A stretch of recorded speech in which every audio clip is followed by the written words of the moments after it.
You're listening to Pole Parlour, a fun, inspiring podcast for all those bewitched by pole dance. Each week, your Madam Crimson Minxxx has candid conversation with unique, engaging individuals from within and around the pole dance community. Pole Parlour is passionate about preaching creativity, soulful sensuality, and empowerment through pole dance. You know how we do. Welcome everyone to Pole Parlour. This is episode 57, Yvonne Smink. I'm your host, Crimson Minxxx. This week on the podcast, we have Dutch pole champion Yvonne Smink. On this episode, we talk about how Yvonne went from rock climber to professional pole dancer. She breaks down the difference between Chinese pole and pole dance and why she chose one over the other. We get real about her experience opening and then having to close her pole dance studio. And we learn all about her life as a jet-setting pole nomad.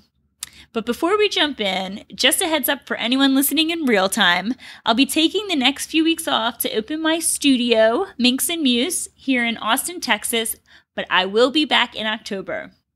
But more importantly, let's now jump into our interview with Yvonne.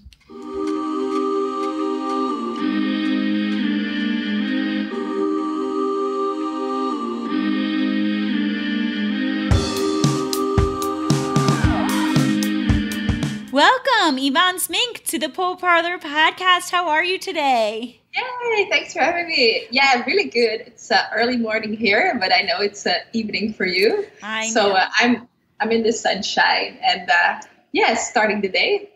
Good way to start the day talking to us. Yeah. We really appreciate it. Let's jump on in with the same questions we ask everyone. For how long have you been pole dancing, and how did you first discover pole dance? I have been pole dancing for, I guess, already 6 years, which sounds like a really long time. I discovered pole dancing when I was in a club with a friend. She did a course in pole dancing, and in this club we were dancing. There was a pole, and she was like, "Hey, want to try this? I'll show you some moves." And I was like, "Nah, I'm okay." And I was drinking, and at one point I was like, "Okay, looks like fun. Okay, let's try it." And then I tried it, and because I'm quite strong because of my sports background, I could immediately go upside down and hang around, and I was like, yes. And all night long, I wasn't dancing anymore. I was just on the pole trying stuff. Yes. And yes, ever since then, I got hooked and tried to do as many pole things as I could. Yeah. Oh my gosh, so this was just like a night out in the middle of a club. Yeah. Oh my gosh, what are the chances? That's so funny. Like, you wouldn't have discovered it if you weren't out partying that night. And if I wouldn't have been with that friend that took the course, because I live in the middle of nowhere in a very tiny little village, and there's no pole dance classes around, no studios or anything. So if I wouldn't have been with that friend, I never would have found pole dancing. It's such a strange coincidence. Yeah, universe works in crazy ways. What where are you located? Like in this how to explain my village. If you have the Netherlands and there's Amsterdam, a little bit in the northwest, then there's west. Yes. Then there's my village all the way down in the south, almost on the border of Belgium. So it's like countryside. Gotcha. Yeah. Beautiful. That's cool. So you said you were involved in sports before. What kind of sports, and what was your physical background? I was a wall climber. So we don't have mountains in the Netherlands, but we climbed indoor. I did some competitions. I loved it, but I was not very talented in it. But it was my sport. I did it a few times a week. And then my education is outdoor sports. So I did lots of hiking, rafting, that kind of stuff. So doing it as well as instructing it. So I come from something totally different than pole dance. So all my friends were like, what? Pole dancing? You? No. Because I'm kind of like, not a girly girl. So they didn't expect that image with me. Yeah. Oh, really funny. Yeah, you're pretty outdoorsy. So no like Yeah. gymnastics or dance or anything like that history? No, so I was never a dancer. So when people kind of like mistake me for a dancer, I'm like, thank you. I try to explore like lots of different dance styles, like break dance, hip hop, contemporary, wherever I am. I try to take as much classes as I can if I have time. But because I love it, but dance never came into my life. I didn't know I love it. Sometimes you something comes to you and it says, why I never had this before in my life. Where was it? I didn't know about it. And that was with pole dancing with me. I didn't know I'm a dancer. I didn't know it. Now I understand, but just it came to me. Yeah. When you were a kid, did you just did your parents push you in sports and things like that? Is that they were really free. So what did I do? I did competitive judo. Is this the English word? Judo. Yeah, judo. Yeah. I did rugby. Rugby. Yep. Rugby. Yeah. As a team sport. I did a couple of other things. So it's like, yeah. Oh my God, you were like hardcore. Yeah, I was hardcore. Yeah. I still love climbing and being outdoorsy. That's maybe the only thing that I miss about pole dancing, that it's always inside. So I love being outside. I love it. So business idea. Outdoor pole. I don't know. I would love it. I've been in a camp in Russia once where there were like a lot of poles outside, really? So in the forest. So that was really, really cool. But other than that, I have not been to many places where there's like outdoor poles, just because of, you're very dependent on the weather. Like if it's too hot or too cold or too sweaty or sweaty. Too wet. Yeah. Oh, yeah, I get it. You have to go to like Bondi Beach where they do it in Australia outside there. I think it's like always beautiful there in my mind. So I guess that's an exception. Sometimes Michelle Shimmy, she posts like pictures. I'm like, okay, I want to be there. Yeah. She said it's like right down the street from her studio. I'm so jealous of her. Yeah. So you're at this club, you're jamming out on this pole. Yeah. And you said you're in a small village where there aren't pole classes. So or was there this one studio that your friend went to? Or how did you then get into it? Yeah. So first, what I did was I Googled pole dancing because I was like, what is it? I don't know. Maybe there's classes around in my village. So I Googled it and I found tutorials from Carol Helms. I think you interviewed her as well. I have to see still.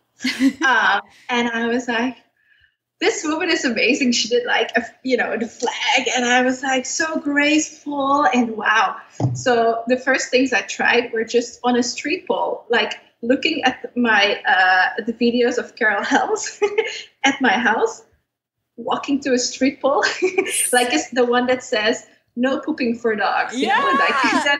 Oh and I was my gosh! Fireman. Okay, let's do this.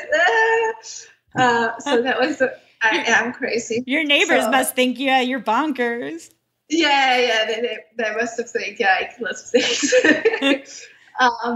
After that, I became to study my bachelor degree in a bigger city in the Netherlands, in the center of the Netherlands, Utrecht. And there I went to a studio to take some classes. After that, I bought my own pole and just started a bunch of training. Yeah.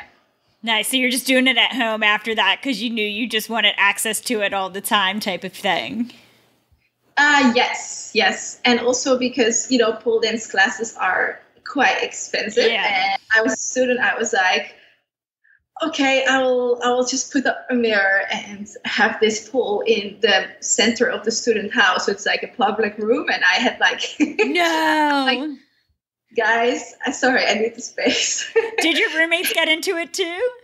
Yeah, they tried because they're all climbers as well, like me. Oh yeah. So they had fun quite a lot. Yeah.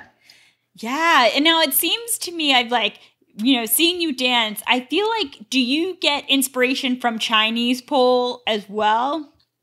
Yeah, I really, really love Chinese pole, just the transitions of it, the way they move, the way they connect and make combinations. Because after pole dancing, I was like researching Chinese, get down the hole. Yep. I was like, wow, this is amazing. So when I started pole, I think my style was a little bit different than it's now. When I started pole, I really looked at specific like tricks, like flag, go out. Oh, this is a cool trick. I want to do this. Then I discover, okay, maybe I want to do this flip. So I just push myself to do this kind of flip. And now I don't train that much just one combo anymore. I'm more like about transitions.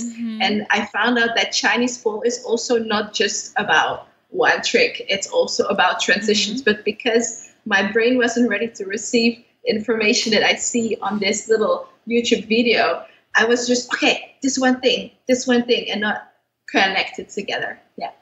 Yeah, it takes a while to get, to understanding what the hell you're supposed to be doing and that it is even a dance movement, because sometimes you do just say like, I want to do this thing. Look, I did this thing. Yeah. Does that make sense? Yeah. Totally. Now, like, and I was wondering what made you, did it ever occur to you, or did you ever consider going into Chinese pole versus like, yeah. Yes, I did. At the end, like, I did consider, okay, do I want to be a Chinese pole artist or do I want to be a pole dancer? Yeah. Then in the end, I was thinking, what makes me happy about pole dancing is that it's really, first of all, it's a dance. And second of all, it makes me free to express myself. And that is something that I don't find in Chinese pole as much, because it's more, for me, it's more, I love it, but it's more a performance art. And it's not a dance form. Does that make sense? Yeah. For me. So that's the difference. It's on music. It's built as an act, but it's not about, for me, pole dancing is very free. You can go to the floor, you can go up, you can do like theater, you can mix it with whatever you want. But Chinese pole is a little bit more in the art of performing for me.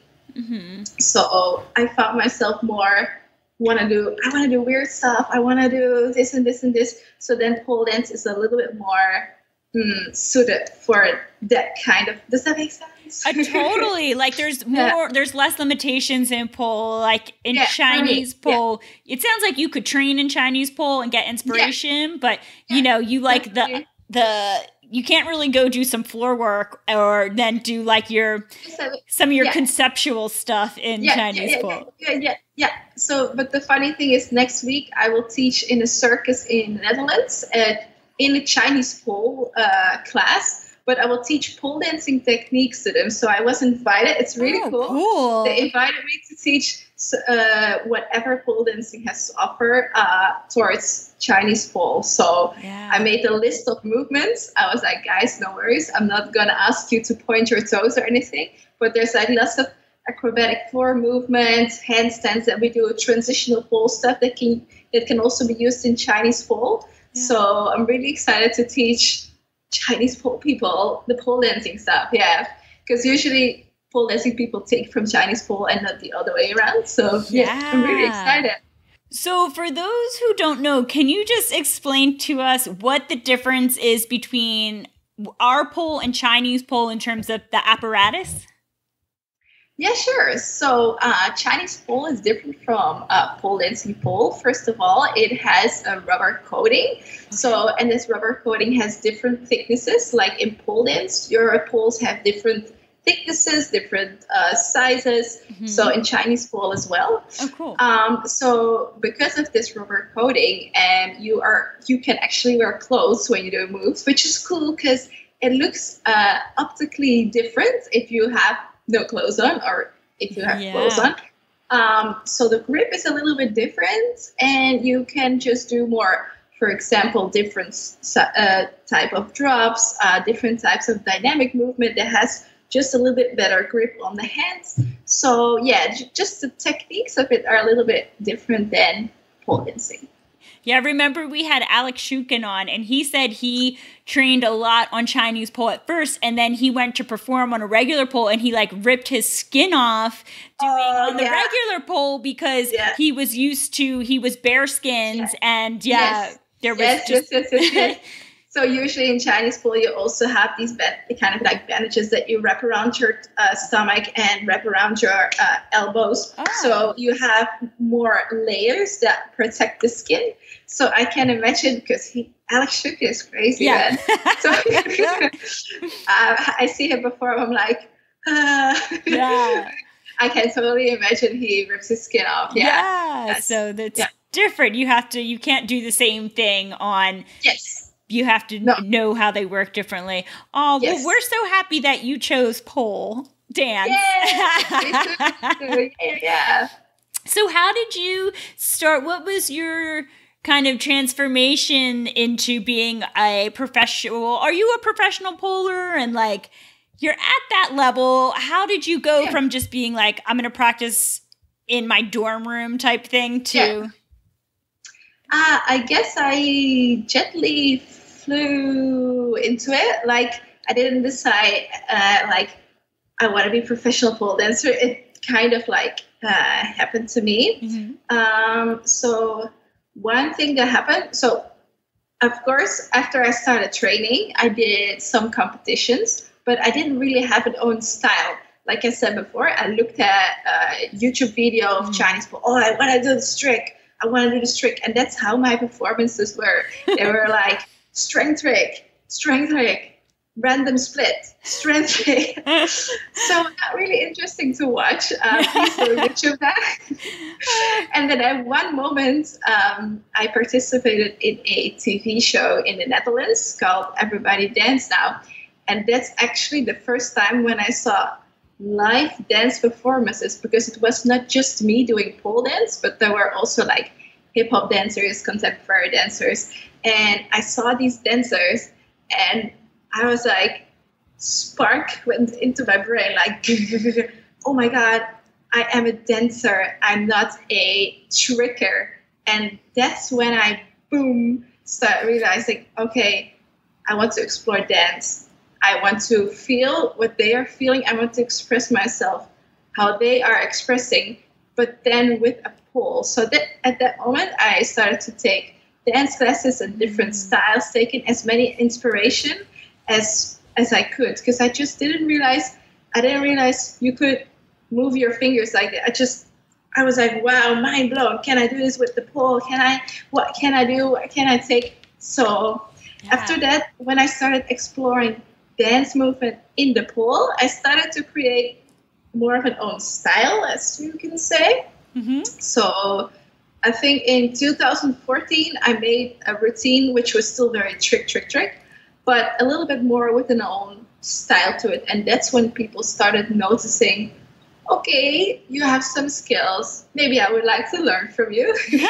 So my first workshops, one of my first workshops outside was in Russia, all the way in Siberia. Yeah, so they invited me, and I came to teach the Russians. I'm like, guys, what can I teach you? You're Russians.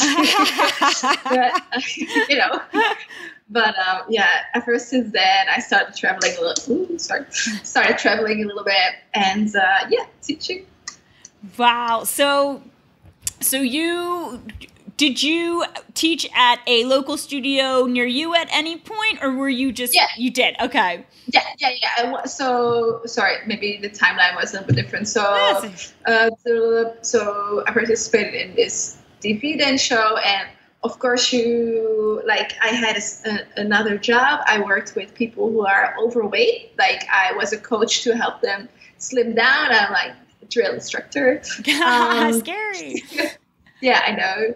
And then I also taught in a local pole studio there in the center of the Netherlands. And I traveled a little bit. Yeah. And after that, I started my own studio, which I unfortunately closed now. So, that's also happened. Yeah. Yeah. Well, We'll get to that. But first of all, what was the reaction? I'm curious of being on Everybody Dance Now. Was like your countrymen? I don't know why I was just about to call them your countrymen. That's weird. But did people like friends, family, just people on the streets? Did they recognize you? And like, were they like, that's cool? Yeah, it's just only from my village they knew me.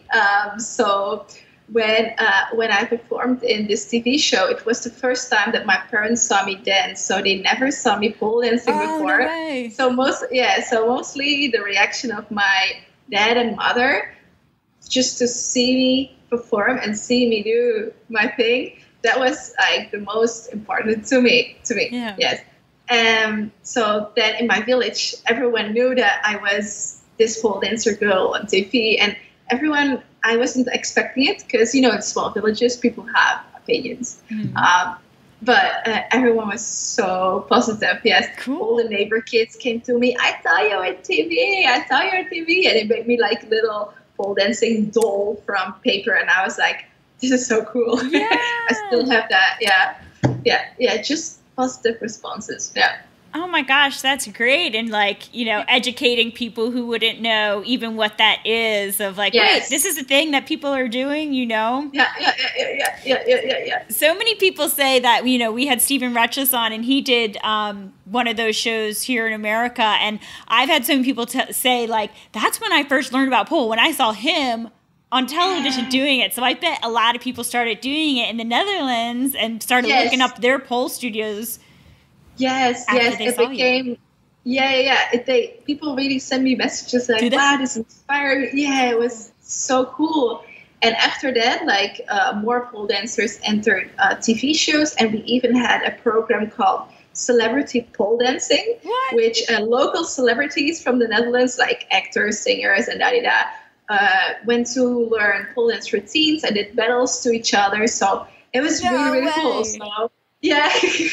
So I think we're the only country that had that. Like, it was a small TV show, but still, like, it gained massive popularity. Like, now every city in the Netherlands has a pole dance studio where you can go to. So it's really cool to see the growth, especially because Dutch people are really, like, open-minded people. Like, we have a lot of stuff that's, you know, legal in my country that's not legal in other countries. So we're very, like, open-minded. Cool.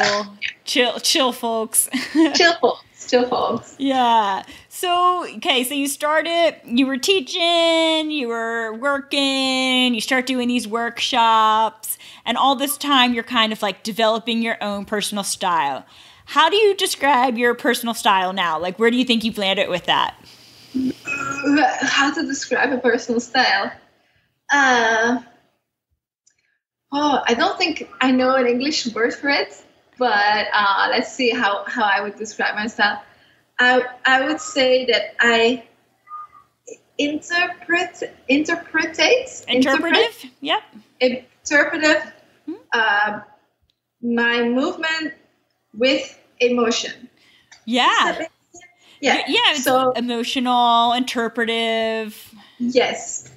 I would say my style is like that. At least when I hear emotion in the music, like can be, or a vibe, does that make sense? I try to interpret it with my body in movement. And this movement doesn't have to be dance. It can also be just, you know, a theater performance, like just expressing myself. Maybe not even dancing or moving, or just feeling, being with the emotion that comes from outside. Does that make sense? Yeah, it does. It does, because like I'm gonna put a link to your 2016 pole theater. Oh France. That dance. Someone in the comments when I remember watching it, and I was laughing because they called you an octopus alien. Yeah. But that's exactly. It was actually inspired by an octopus, so it makes sense. Yeah. Yeah, I was like, oh, that's really spot on for this, but you really like took on the movement and owned the movement, and were really experimental and creative with what you put out there. Yeah. Thank you. I love that. It was like I always stress so much when I make routines. So I work really, really hard. And then when the competition is there, I'm like so stressed. But for this routine, I had fun on stage. I was relaxed. I felt sexy because usually, like, I'm not this, girly girl, and it's hard for me to feel sexy. You sometimes. had heels on too. I had heels on. Yeah. So it was in classique. So it was my first time competing in classique. Ah. So I was not expecting anything. So they called up my name. And I was like, me? Is this a joke? And then they said, no, you're overall winner. What? Me? Are you? What? Me? So yeah, it was really crazy feeling. But like so much fun.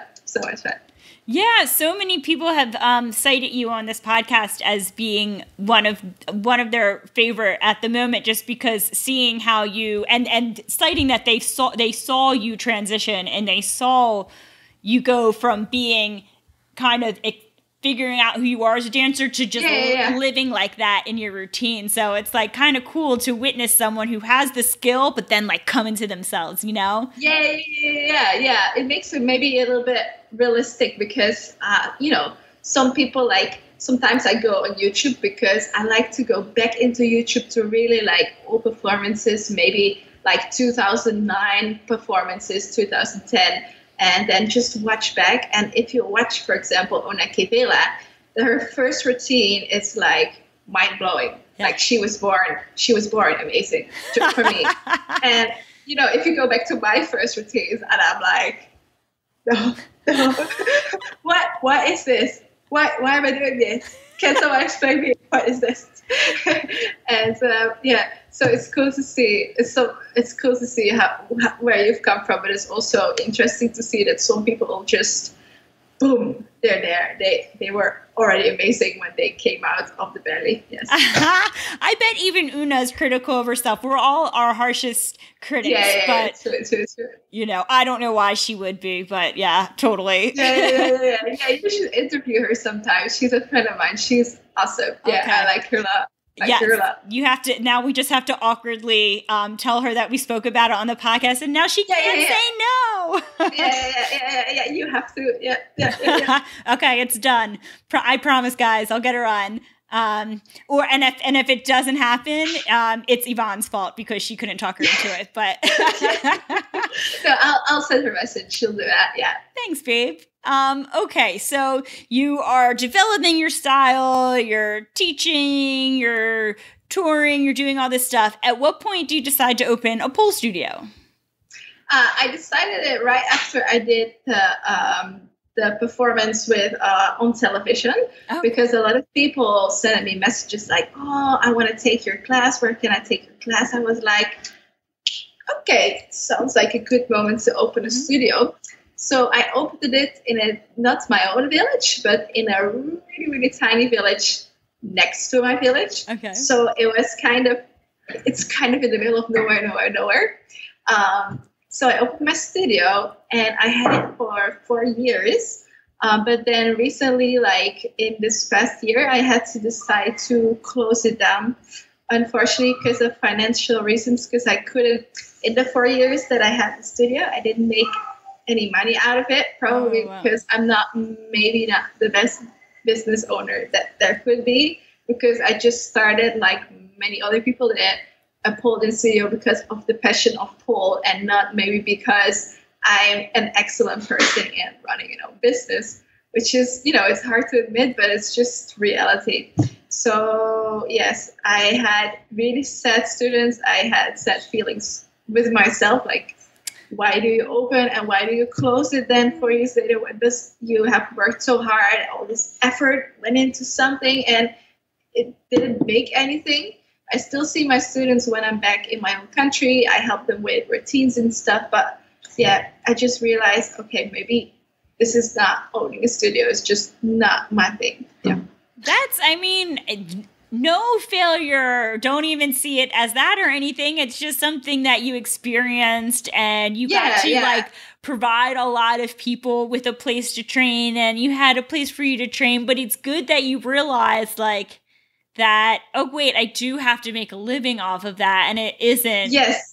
Yes. And I always wonder, like, especially when people, you know, like you who own a studio, but also have to travel a lot, like that must be. It was crazy. It was. Who watches the studio? Who's teaching your classes? Yes. Yeah, it was crazy. I was so lucky to have good friends that helped me out.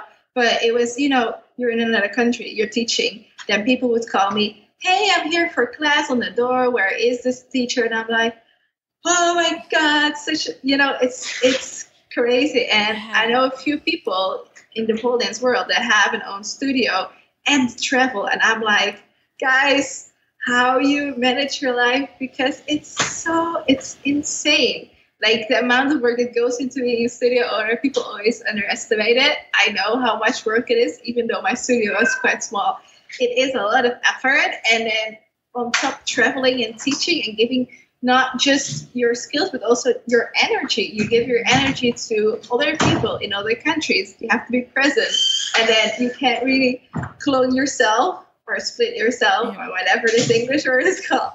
Yeah. You can divide your energy into two things. And that was like, yeah, it's wearing you out. Yeah. Yeah. Oh, well, I mean, you had to choose one or the other. So you chose...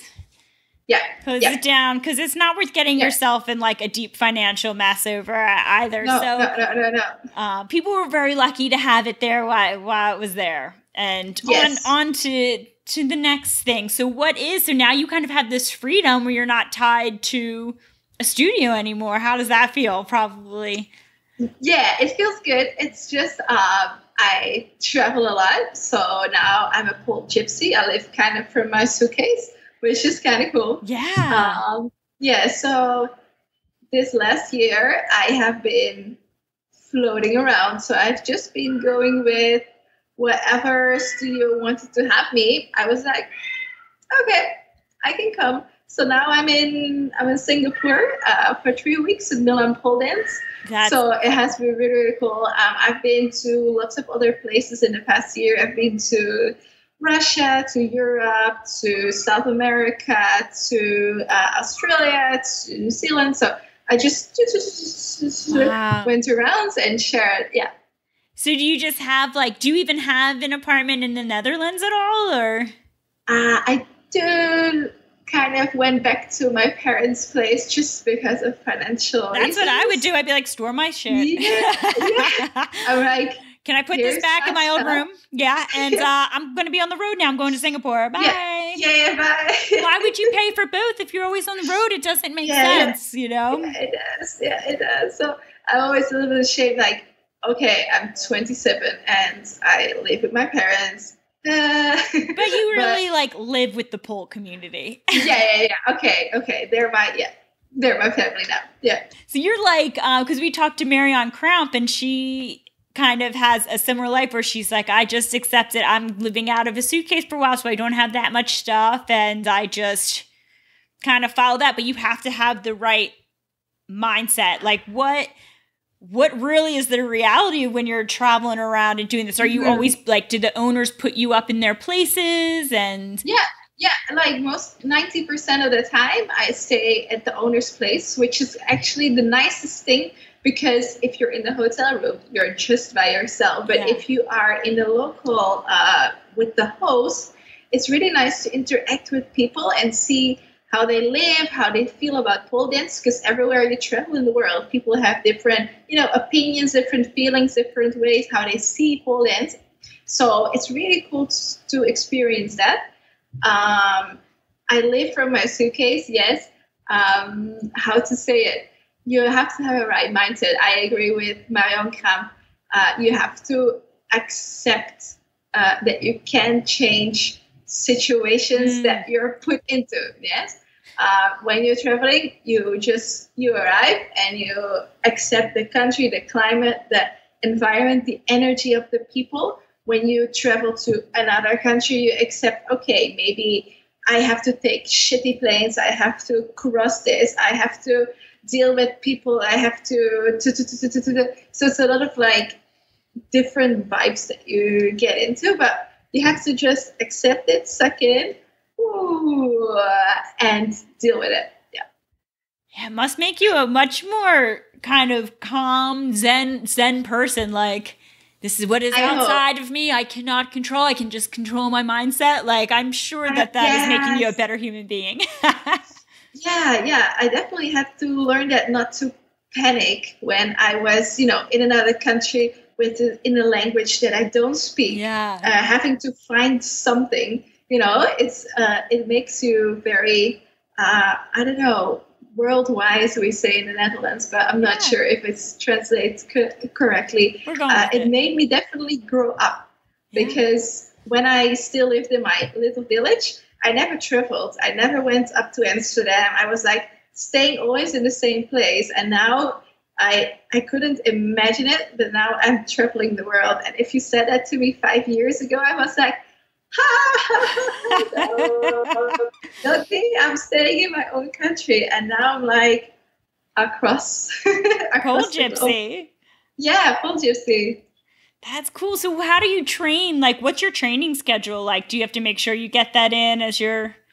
Yeah, it's that's one of the most difficult things because training is really my life. Like, it's all that I do. Like, it's a part of me. So when I can't train, I'm like, ah. So when I arrive to the studio, usually I ask, is there any possibility to train before classes or after classes? And usually I'm an early morning person. Like, I wake up like 6 or 6:30 and I start my day. So usually I train before the classes in the studio happens or before there's, a competition that I judge or whatever event that's going on.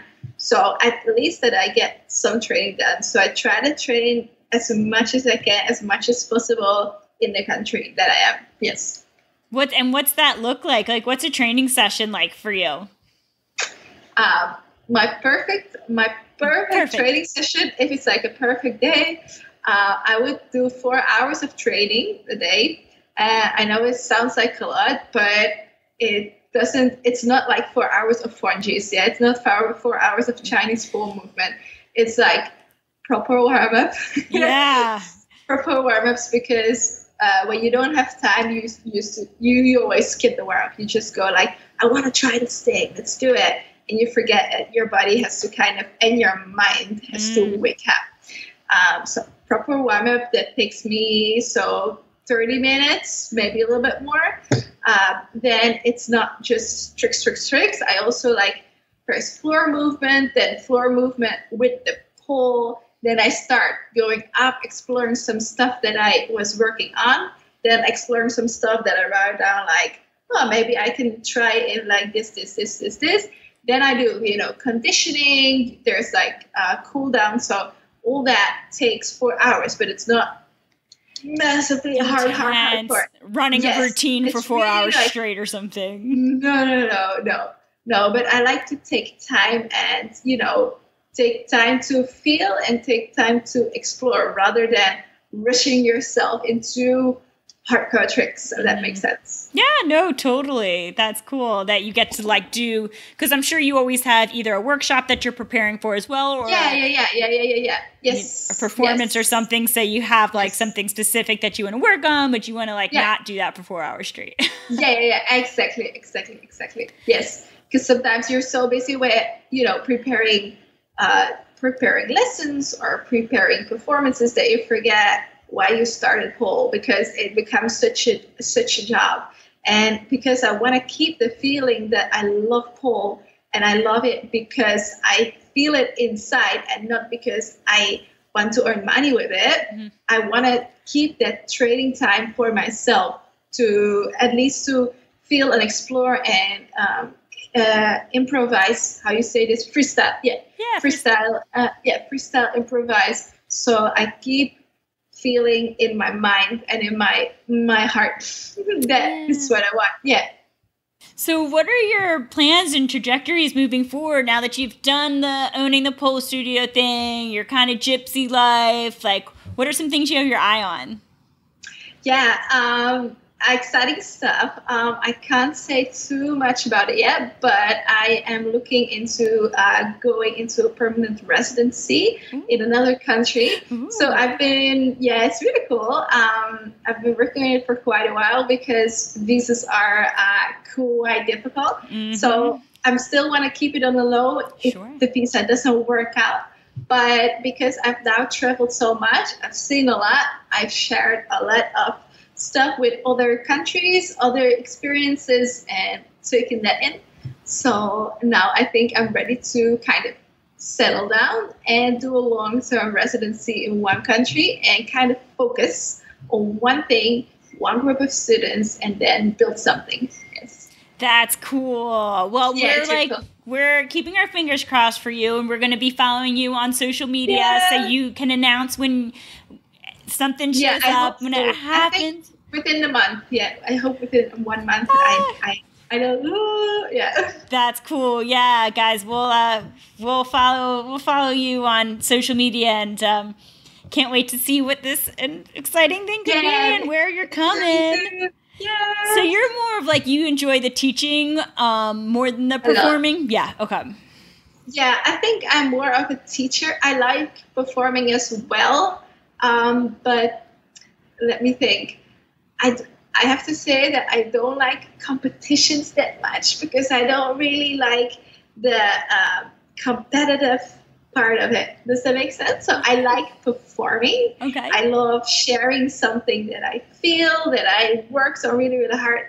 But just the competitive side of it I don't want to compete with other girls. I just want to share what I have. Does that make sense? It's totally. So I like showcases. I like performing in events or like just doing my thing, but not really comparing an art form to another art form.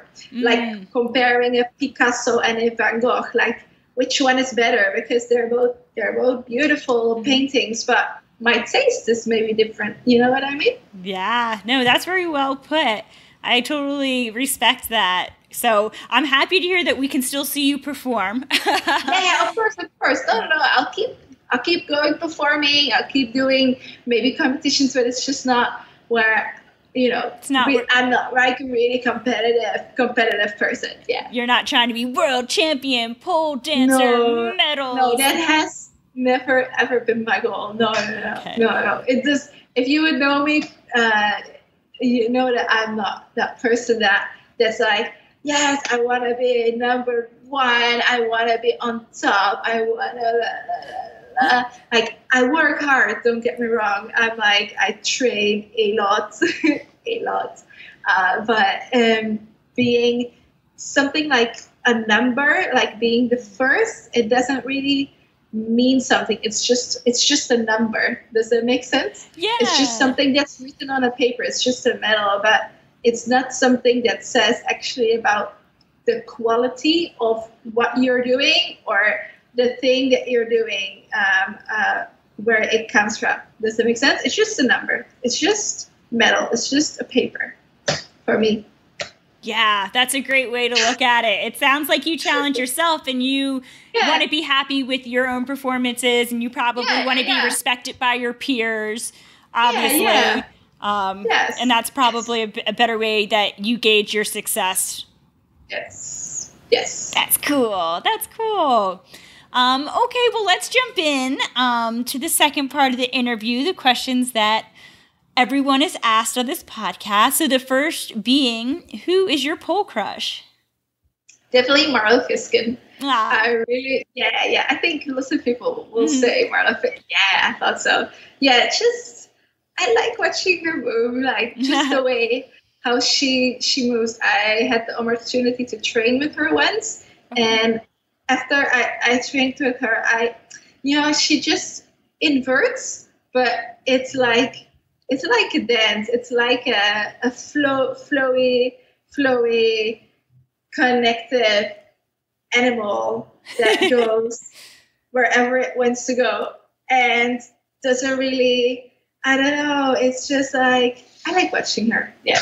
I like watching her. Sometimes it's like all it is. Like, this person's my pole crush because I just could watch them all damn day. And that's it. Watch them. Yeah. For me, it's like that. When I see her move, she's just so fluid. And when I first started pole, how can I say it? I wasn't ready to appreciate her as I do now. Does that make sense? Because I started with Chinese pole tricks, which are very different than what she does. So when I watched her for the first time, maybe years and years ago, and I was like, okay, but where are the tricks, and I was like, no, I like these Chinese pole guys more. And after I did that TV show and I understand that I'm a dancer, I started looking at her again. I'm like, okay, it's amazing. Okay, I want to be her. And then, that she became my pole crush ever since. Yeah. That's what's so cool, I think, about being in pole. A lot of us have really evolved our minds about things. Yeah. Yes. You have to be ready. Yeah. You're not at the point to appreciate things sometimes, I think, until you're kind of in it more. Yes, true. Because you don't, how can I say it? Your mind has to develop into it to appreciate it. Maybe when you first start pole, you see random videos on YouTube. You're like, wow, this is amazing. And then 3 years later, you're like, okay, it's still amazing, but I like the other thing more, where it's like more research and more fluid movement instead of good tricks. And don't get me wrong, I really love tricks and I really still love watching it, but Marlo's my pole crush. Yeah, she's a good one to have. And she is many people's. And you, as I said before, have been cited as many people's. So, and so how would you like to see the pole community evolve over the next 5 years? Ooh, it's a difficult question, but one thing I hope is that we can be a little bit more closer, because sometimes I feel when I open my Facebook, sometimes the news feed tells me like, it's like this feeling when I see discussions or like, I created this move and la la la. And it makes me feel sometimes that we're growing a little bit apart, like into camps, like pole sports, pole art, pole exotic, and just fighting over stuff that's like not really worth fighting for. So I just hope that the community in the next 5 years can grow a little bit more together. Yeah, people say that all the time. And like, what do you think we can do? I think, good question. I think a gathering maybe, or like just physically being together. But that would be hard because, not everyone can travel, and maybe a Skype jam. I don't know. Even like on social media, like maybe it's how we react to things on social media, and don't like maybe stop sharing this stuff when people hate stuff. Maybe stop sharing it, or I don't know. I like ignore it. Yeah, it's difficult to know what can make a community grow together. It's difficult to predict it, Tough question. I don't know. We can maybe we'll if anyone has any suggestions, we can maybe start a thread with that. Tag Yvonne, tag me if you have any ideas of like, because so many people when I ask this question say that same thing. In fact, we had Sarah Jade on last week and she said that, and it's like, okay, wow, this is a pretty visible thing if so many people are bringing it up. So like, what's the solution? And rather than just like calling out people for being jerks. Yes, exactly. Yes. I think because the problem is online, I think that maybe the salvation is also online. So maybe starting a thread, even like maybe just a small thing, will help to solve the bigger issue about the feelings that people obviously have that are like, that they feel they can justify just on Facebook throwing up their shit. So maybe if we just put positive stuff into Facebook, it will come back to the people and make them feel differently. You You never know. I don't think we're saying that this is the solution, but maybe this is one small step towards, because it seems like everybody wants this, so let's like start thinking of ways. So yes, let's think about how we do it. That's cool. So yeah, that's a great response. Did I cut you off? I'm sorry. Was there anything else you wanted to add to that? No.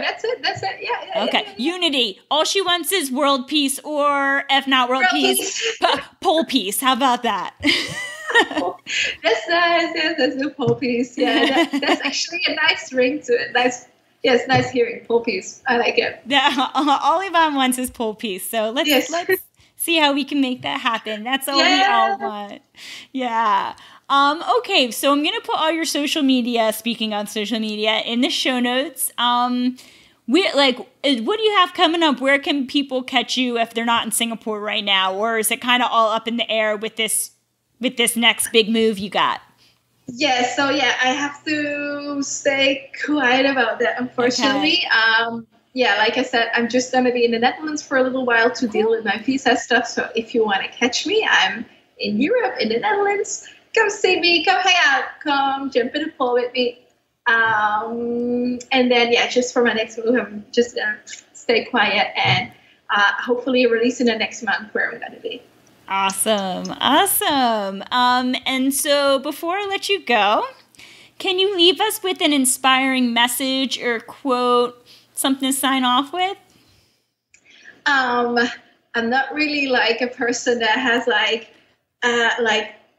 the message or whatever, but what I would like to share is don't forget why you start a poll, and don't forget how it makes you feel, because sometimes you scroll into Facebook, you see all these messages, maybe you see moves that you want to do that you're not ready for, and it makes you feel, why am I doing this? And then just remember, your first try on a pole, maybe like me, you were in a club going upside down, and it made you feel amazing. And try to remember that feeling, and try to feel when you're dancing, why you're dancing and why it made you so happy. Yeah. That's great. I'm going to interject with a little personal experience, because I just the other day was like on YouTube, and I was looking at this old video that I hadn't watched in a year. I think I was doing some promo stuff for Sarah Jade's episode, and I found a video of like 90s rock and roll, like someone just dancing around the pole, real simple stuff. A video I had tagged when I first started and like saved in a playlist like years ago. And it like gave me these like warm fuzzies of like, oh my God, that's what that was. Like, I love that. And like, I'm so envious of people who will get that for the first time, that, people still are going to have that experience. And it's so cool. Exactly. So that's it. Is completely dead on. Like, I don't even know if people know, like, you can actively seek that out, maybe just going and looking at things that you used to look at when you first started. Exactly. Yeah. Yes. That's exactly what I meant. Thank you. Oh, you explained it very clearly. I just wanted to confirm that. Yeah. Exactly. It's like very rejuvenating. Like, I forgot that was so amazing. Pole dance is so rad. Yes, it is. Yeah. Well, Yvonne, thank you so much for taking the time to chat with us. It was so fun. And enjoy the rest of your time in Singapore, and fingers crossed for next big things for you. Thank you. You're welcome. Bye. Bye. Thank you for listening to the Pole Parlour podcast. Want more? Visit poleparlour.com for show notes and to link to the Facebook group where you can connect with other poloholics and continue the conversation. Listen to past episodes and subscribe to new episodes on the website, YouTube, iTunes, Stitcher, or SoundCloud. Lots of love, babes. Thanks for listening.